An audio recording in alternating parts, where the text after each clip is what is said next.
You ever get that gut feeling, the one that burns in your chest when something feels off, even though everyone tells you it's fine? That was me. I was the kind of husband who trusted too much, believed too easily, and forgave too often. But the night my wife said, "I'm working late again, don't wait up," everything changed. Because that was the night I decided I wouldn't be the fool anymore. My name's Ryan, 34 years old, and I've been married to Emily for 6 years. We met in college. She was ambitious, smart, and worked in marketing. I adored how passionate she was about her career, even if it sometimes meant she stayed late at the office. But recently, those late nights became too frequent, too vague, and too perfectly timed. At first, I brushed it off. "Big project," she'd say. "Tight deadline," she'd sigh. I wanted to believe her, but her tone was rehearsed, almost as if she'd practiced it. Then came the missed calls, the unread messages, the moments she'd walk into another room to take a quick call. My gut screamed something wasn't right. One night, her phone buzzed while she was in the shower. I didn't mean to look, but curiosity got the better of me. A message popped up from her boss, Ethan. Open quote, "See you tonight." Close quote. That was it. No context, but it was enough to shatter every ounce of trust I had left.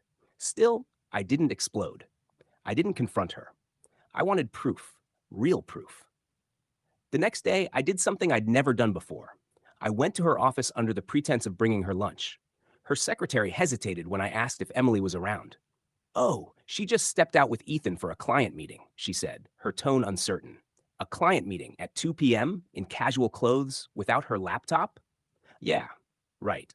That evening, Emily called, saying she'd be home late again. That's when I smiled for the first time in weeks, because I already had a plan. Ethan's company was hosting its annual charity gala that weekend, and Emily mentioned it like it was some big deal she couldn't miss. What she didn't know was that I got an invite too, courtesy of one of my friends who did PR work for the event. The night of the gala, I showed up in a tux, calm and collected. I spotted her immediately, Emily, glowing in a silver dress, laughing beside Ethan. They looked too close, too comfortable. My hands clenched, but I didn't cause a scene. Not yet. Because my revenge wasn't loud, it was poetic. Ethan's wife Claire was also there, elegant, composed, and clearly used to her husband's late nights. When she saw me watching them, she gave a knowing smirk and said softly, "Looks like we've both been lied to." That's when it hit me. The perfect, silent revenge. As the music started and couples filled the dance floor, Claire leaned closer. "Let's give them something to talk about," she whispered. Without hesitation, I nodded. When Ethan and Emily turned toward us, Claire placed her hand on my cheek and kissed me. Not passionate, not romantic, but powerful. It was a statement. The entire ballroom went quiet for a moment, the cameras flashing, the whispers starting. Emily froze. Her eyes widened in horror as she realized what was happening. Ethan's face turned pale. I smiled, stepped back, and said loudly enough for those nearby to hear, "Oh, don't mind us. We're just keeping busy while our spouses work late." You could hear a pin drop. Emily tried to speak, but I simply handed her my wedding ring and said, "You can keep lying to everyone else, but not to me." Then I walked out, calm, collected, and free. The next morning, my phone blew up. Her texts, her calls, even messages from her coworkers flooded in. Apparently, the story had spread across the entire office. Ethan's wife filed for divorce that week. Emily was suspended for unprofessional conduct. And me?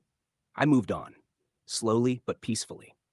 A few months later, Claire reached out again, not romantically, just to thank me. She said that night gave her the strength to walk away from years of silent humiliation. I realized then that revenge isn't always about destruction. Sometimes it's about reclaiming your dignity in the quietest, most unforgettable way possible. So, to anyone who's ever been betrayed, don't shout, don't beg, and don't break. Just let your silence, your calm, and your actions do the talking. If you like this story, please subscribe and turn on notifications.